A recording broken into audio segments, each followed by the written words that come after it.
இன்னைக்கு அத்தியாயம் 2 வசனம் 108 110 வரைக்கும் பார்க்கலாம். ஏக இறைவனுடைய அன்பையும் அருளையும் வழிகாட்டுதலையும் என்றென்றும் வேண்டி விரும்பியவர்களாக நம்முடைய பயணம் இருக்கட்டும்.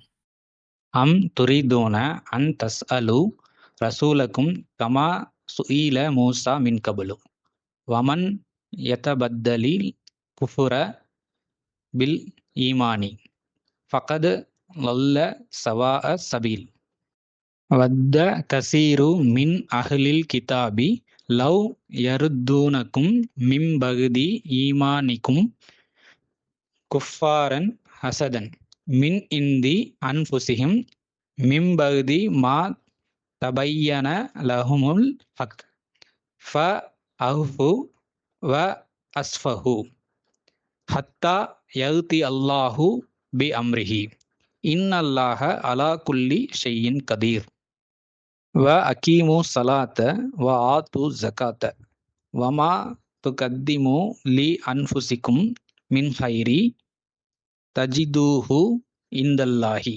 இன்னல்லாஹ பிமா தஅமலூன பசீரு. வேர்ட் பை வேர்ட் பார்த்தலாம். துரியதூன அல்லது விரும்புகின்றீர்களா? அம்னா அல்லதுன்னு அர்த்தம். துரியதூன விரும்புகின்றீர்களா? எதுக்கப்புறம் இந்த அல்லதுங்கிறது வருது, அதை நாம பார்ப்போம். அறிந்து கொள்ளவில்லையா? வானங்கள் மற்றும் பூமியின் ஆட்சி நிச்சயமாக இறைவன் அவனிடமே. இறைவனை விடுத்துவிட்டு யாதொரு பாதுகாப்பும் உங்களுக்கு இல்லை, உதவியும் இல்லை. அதாவது இறை தர்மத்தை விட்டு உங்களுக்கு பாதுகாப்பான ஒரு விஷயம் எதுவுமே கிடையாது, உதவிகரமான ஒரு விஷயம் எதுவும் கிடையாது அப்படின்ற ஒரு விஷயம் நினைவூட்டப்பட்டுட்டு, அதுக்கப்புறம் இதெல்லாம் பண்ணாம நீங்க எப்படி ஏதாவது ஒண்ணு பண்ண போறீங்களா அப்படின்ற அடிப்படையில தான் அடுத்த வசனம் வருது. அதனால அல்லதுன்னு ஸ்டார்ட் ஆகுது. அல்லது விரும்புகின்றீர்களா? அன் தஸ்அலு கேட்கிறது, நீங்கள் கேட்க விரும்புகின்றீர்களா? ரசூலக்கும் உங்களுடைய தூதை கேட்க விரும்புகின்றீர்களா? கமா சுஈல மூசா மின் கபுலு. மின் கபுலு அப்படின்னா முன்னர் அப்படின்னு அர்த்தம். முன்னர் மூசாவை கேள்வி கேட்டது போன்று உங்களின் தூதை கேள்வி கேட்க விரும்புகின்றீர்களா அப்படின்னு சொல்லிட்டு கேட்கப்படுது. அதுக்கப்புறம் வமன் யதபத்தலி அல் குஃப்ர பி அல் ஈமான, ஈமானை விட்டு ஈமான் மீன்ஸ் நம்பிக்கையை விட்டு நிராகரிப்பான விஷயங்களை நீங்க மாற்றிக்கொள்ள விரும்புகின்றீர்களா அப்படிங்கிறது தான். ஃபகத் லல்லா சவாஅ சபீலி. அப்படி பண்ணீங்க அப்படின்னா திடனாக சவாஅ அப்படின்னா சீரான, ஈவன் அப்படின்னு அர்த்தம். சபீல்னா வழி, பாதை, பாத், வே. ஸோ அந்த சீரான பாதையை லல்ல அப்படின்னா தவற விடுறது, அதை விட்டு விலகி போறது. வேர்ட் பை வேர்ட் 109 110 பார்த்துருவோம். வத்த கசீரா மின் அஹ்லில் கிதாப. அஹ்லில் கிதாப அப்படின்னா வேதத்தின் குடும்பத்தார்கள் அப்படின்னு அர்த்தம். வேதத்தின் குடும்பத்தார்களில் உள்ள பெரும்பாலோர், கசீரும் அப்படின்னா பெரும்பாலோருடைய விருப்பம். வத்த அப்படின்னா விருப்பம், நாட்டம் அப்படின்னு அர்த்தம். அவங்களுடைய நாட்டம் லவ் எருத்தூனக்கும் மின் பகுதி ஈமானுக்கும், அதாவது உங்களுடைய ஈமானுக்கு பின்னர், உங்களுடைய நம்பகத்திற்கு பின்னர் உங்களை திருப்பிவிட வேண்டும் என்பது வேத குடும்பத்தாரில் உள்ள பெரும்பாலோருடைய விருப்பம் இருக்கின்றது என்றால், அது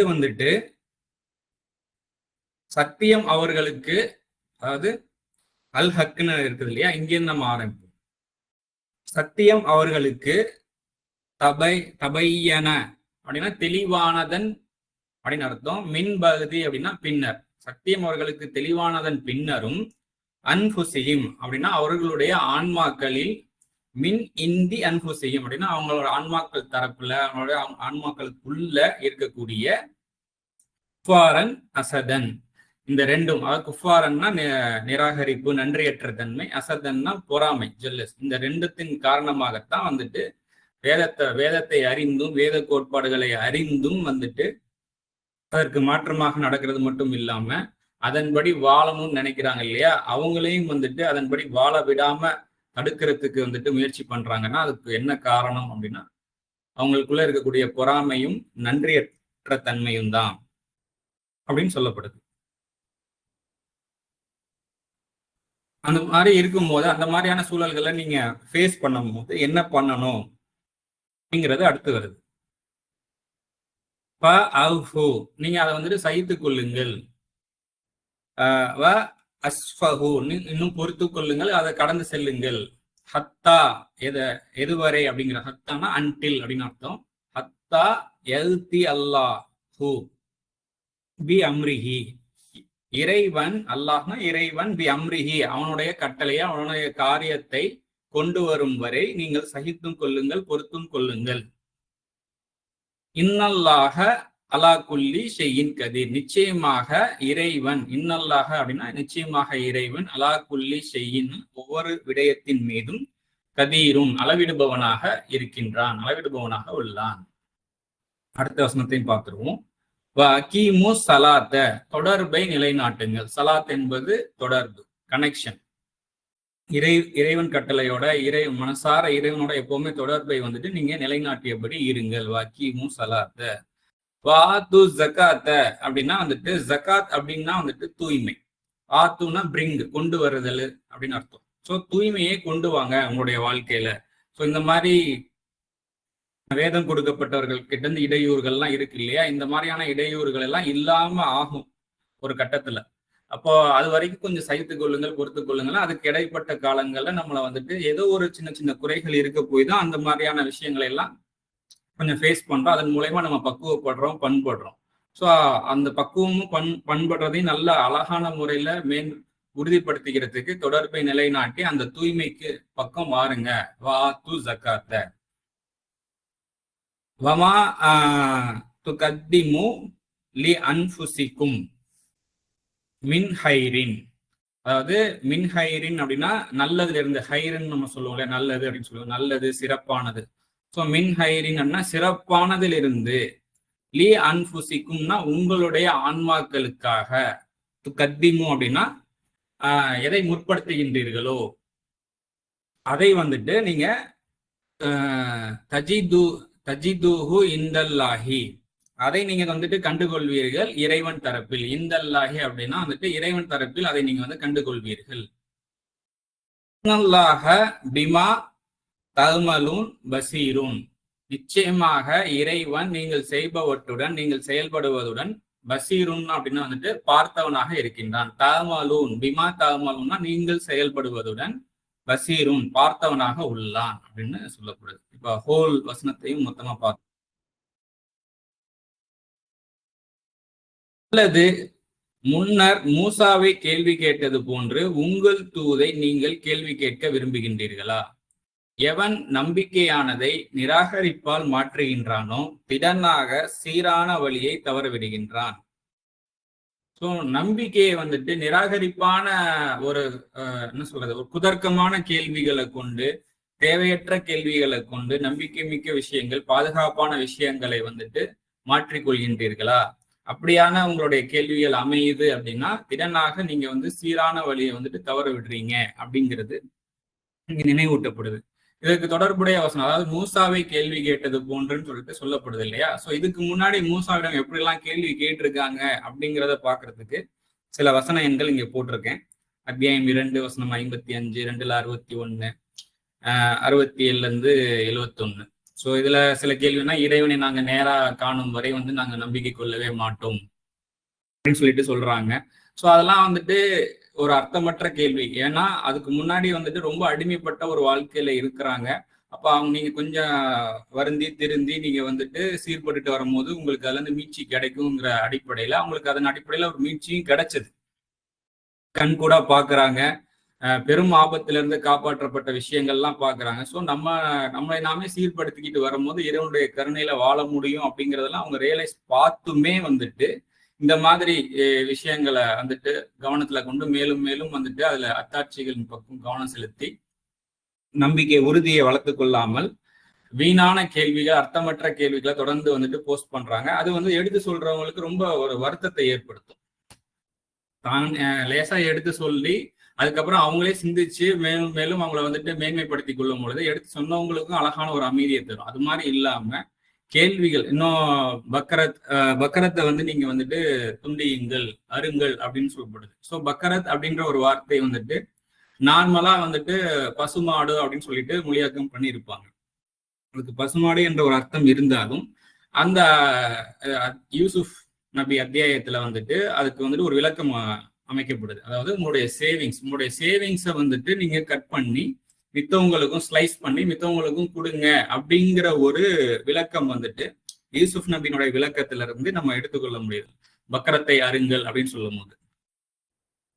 ஸோ இப்போ இந்த மாதிரியான விஷயங்கள் சொல்லும் பொழுது அவங்க என்ன பண்றாங்க அப்படின்னா, அவங்க வந்துட்டு அறிந்துமே புரிந்துமே வந்து தேவையில்லாத கேள்விகளை வந்துட்டு முன் வச்சு சீரான வழியை வந்துட்டு அவங்க தவற விடுறாங்க. அது போல வந்துட்டு நீங்களும் தவற விட விரும்புகின்றீர்களா? நிச்சயமாக நம்பிக்கையானதை நிராகரிப்பால் எவன் வந்து மாற்றுகின்றானோ, தேவையற்ற கேள்விகள் கேட்டு திடனாக சீரான வழி, சரியான வழி அவன் நோக்கி வந்துகிட்டு இருக்கு, அதை வந்து அவன் தவற விடுறான். அதுக்கப்புறம் சத்தியம் அவர்களுக்கு தெளிவாகின்ற பின்னரும் வேத குடும்பத்தில் உள்ள பெரும்பாலோரின் விருப்பம் நீங்கள் நம்பகம் பெற்ற பின்னர் உங்களை திருப்பி விடுவதாக உள்ளதெனில் அவர்களின் ஆன்மாக்களுள் உள்ள நிராகரிப்பும் பொறாமையுமே. ஸோ சத்தியம் வந்துட்டு தெளிவான பின்னரும் பெரும்பாலுடைய விருப்பம் வந்து நீங்கள் நம்பகம் பெற்ற பின்னர் உங்களை திருப்பி விடுவதாக உள்ளதெனில் அவர்களின் ஆன்மாக்களில் உள்ள நிராகரிப்பும் பொறாமையுமே. இப்ப இங்க மூசா நபியை தானே கேள்வி கேட்டது போன்றுன்னு சொல்லிட்டு வருது. இதுல மூசா நபியை கேள்வி கேட்டது போன்றுங்கும் போது மூசா நபி யாருக்காக வந்துட்டு சில வேலைகளை செஞ்சாரோ, அதாவது கொடுங்கோலான ஆட்சியை வந்துட்டு அது வேண்டாம் அப்படின்னு சொல்லிட்டு அந்த அரசாங்கத்துல இருக்கக்கூடிய பொறுப்புல இருக்கக்கூடிய போய் சொல்றாரு, இந்த மாதிரி கொடுங்கோலான ஆட்சி வேண்டாம், யாரும் ஃபிரௌன் கிட்ட போய் சொல்றாங்க. ஸோ அப்போ வந்துட்டு இங்க மூசா நபி யாருக்காக வந்துட்டு அந்த பாடுபட்டாரோ அவங்களும் வந்துட்டு கேள்விகள் வந்துட்டு என்ன தோணும்னு தான் கேட்டிருக்காங்க. அதே போல ஃபிரௌனுடைய அவையில இருக்கிறவங்களும் அந்த மாதிரிதான் கேட்கிறாங்க.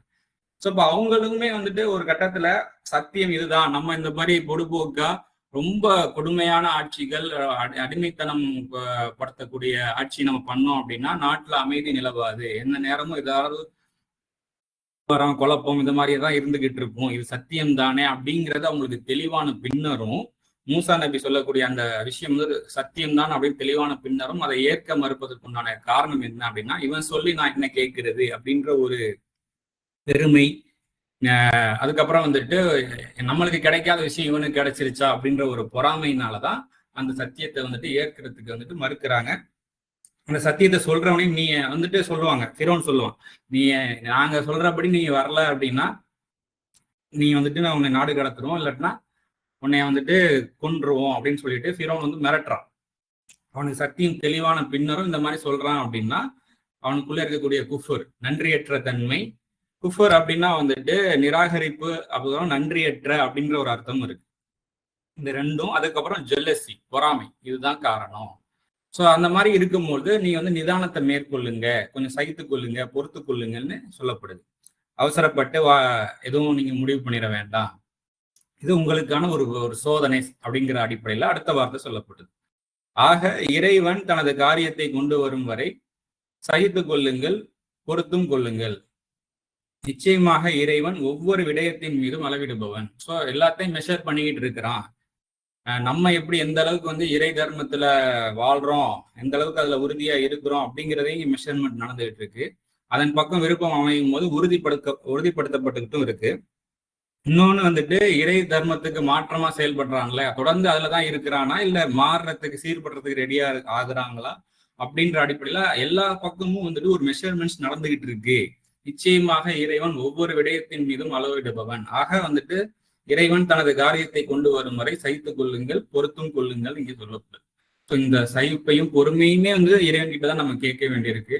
ரொம்ப கூலா, ரொம்ப அடக்கிக்கிட்டு பொறுமையா நிதானமா இருக்கும், எந்த நேரம் வேணா அது வந்துட்டு நம்ம தாங்கிக் கொள்ள முடியாம நம்ம அவர்கிட்ட வெளியே வந்துடும். ஸோ அப்போ அதை வந்து நம்ம பொறுமையா நிதானமா இருக்கிறதுக்குமே வந்து இறைவன்கிட்ட, இறைவனே உன்னுடைய அத்தாட்சியை எங்களுக்கு காண்பிப்பாயாக, நிச்சயமாக உன்னுடைய உதவியில் தான் நாங்கள் வாழ்ந்து கொண்டிருக்கின்றோம், உன்னுடைய உதவி இன்னும் அழகாக செயற்பட்டு வாழும் போது இன்னும் அழகாக மேன்மையான உன்னுடைய அருளில் நாங்கள் வந்து பிரவேசிக்க முடியும் என்பதையும் புரிந்து கொள்ளக்கூடிய அறிவையும் ஞானத்தையும் எங்களுக்கு தந்தருள்வாயாக.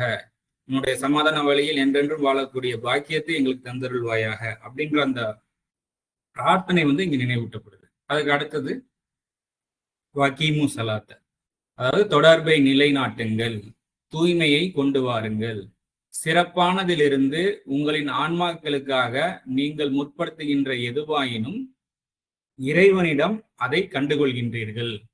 நிச்சயமாக இறைவன் நீங்கள் செயல்படுவதுடன் பார்த்தவனாக உள்ளான். சோ அப்ப அந்த மாதிரியான சமயத்துல, அதாவது சில சமயம் வந்துட்டு வேத குடும்பத்தில் உள்ளவர்கள் வந்துட்டு நம்மளுக்கு இடையூறாகவோ சின்ன நெருக்கடியாகவோ சின்ன சின்ன தொந்தரவுகள் சிரமங்கள் கொடுத்துக்கிட்டு இருக்காங்க. நம்ம சொன்ன கருத்துக்கு வந்து மாற்றமாக எதிராக இருக்கின்றார்கள், சத்தியம் அவர்களுக்கு தெளிவான பின்னரும் இருக்கிறாங்க அப்படின்னா நீங்க வந்துட்டு தொடர்பு அவங்க கூட இருக்கக்கூடிய கான்டாக்ட்ஸை சுருக்கிக்கிட்டு நீங்க நம்ம உண்டு நம்ம வேலை உண்டுன்னு சொல்லி நம்ம கிட்டே இருக்கக்கூடிய குறைகளை சீர்படுத்திக்கிட்டு இறை உணர்வு கூட தொடர்பை நிலைநாட்டி தூய்மையை கொண்டு வந்தபடி இருக்கும் பொழுது அதுல சில விஷயம் நம்மளுக்கான நம்ம செயல்கள் செஞ்சுக்கிட்டு இருப்போம் இல்லையா, அது வந்துட்டு நம்ம நல்ல செயல்கள் எல்லாம் அந்த பிரபஞ்சத்துல இருந்து பதிவாயிட்டே இருக்கும்.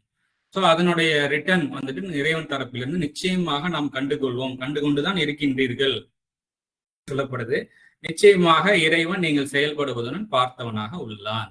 ஸோ பார்க்காம எல்லாம் இல்லை, யாருமே பார்க்கலையே, நம்ம செய்யற சில நல்ல விஷயங்கள் நல்லதுக்காகத்தானே நம்ம செய்யறோம். ஆனா சில மனசளவுல செய்யணும்னு இருந்தாலும் சூழ்நிலைகள் மூலயமா பலவீனத்தினால நம்ம செய்ய முடியாம போறோம், இதெல்லாம் யாருமே பார்க்கலையே அப்படின்லாம் நினைக்க வேண்டாம். இறைவன் பார்த்து கொண்டுதான் இருக்கின்றான்.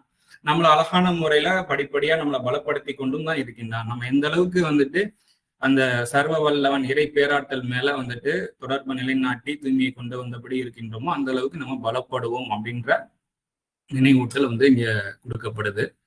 இத திரும்பவும் முழுசா அந்த 3 வசனங்களையும் திரும்பவும் வரிசையா வாசிக்கிறேன்.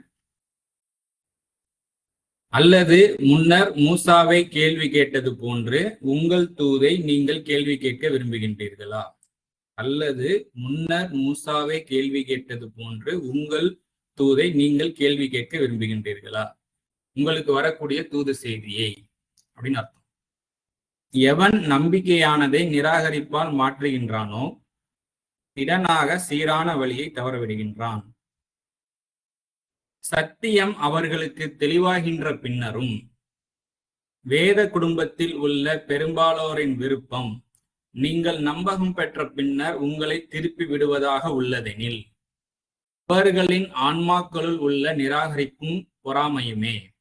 ஆக இறைவன் தனது காரியத்தை கொண்டு வரும் வரை சகித்துக் கொள்ளுங்கள், பொறுத்தும் கொள்ளுங்கள். நிச்சயமாக இறைவன் ஒவ்வொரு விடயத்தின் மீதும் அளவிடுபவன். தொடர்பை நிலைநாட்டுங்கள், தூய்மையை கொண்டு வாருங்கள், சிறப்பானதிலிருந்து உங்களின் ஆன்மாக்களுக்காக நீங்கள் முற்படுத்துகின்ற எதுவாயினும் இறைவனிடம் அதை கண்டுகொள்கின்றீர்கள். நிச்சயமாக இறைவன் நீங்கள் செயல்படுவதுடன் பார்த்தவனாக உள்ளான். ஓகே, இதுக்கப்புறம் வரக்கூடிய வசனங்களை வரக்கூடிய நாட்கள்ல இன்ஷா அல்லாஹ் பார்ப்போம்.